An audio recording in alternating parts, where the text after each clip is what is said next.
ไปหมดสายฝนโปรยลงเบาๆเย็นใจทำให้ฉันคิดถึงเธอเสมอตอนที่เรายังอยู่ด้วยกันเธอนอนแนบอยู่ในอ้อมอกฉันเราสัญญาว่าจะรักตลอดไป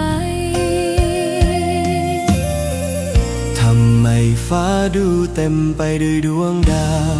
แต่ในบ้านของฉันกลับไม่มีเธอหัวใจของฉันเจ็บปวดเหลือเกินแม่ของเธอจะขัดขวางความรักเราแค่ขอเธออย่าเกลียดฉันเลย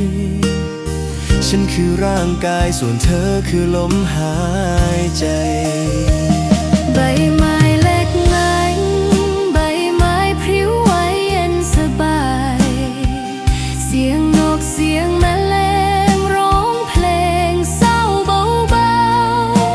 ๆใจของฉันยังคิดถึงแต่เธออยู่ที่ไหนรู้ไหมว่าฉันคิดถึง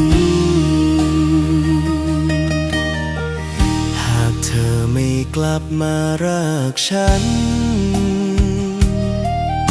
ก็ขอให้ฉันตายจากไป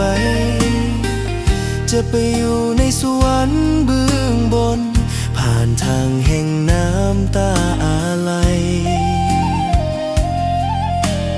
ให้เธอมีชีวิตอยู่บนโลกอยู่กับหัวใจที่แตกสลายแล้วดูว่าชีวิตเธอจะสุขหรือเศร้าแค่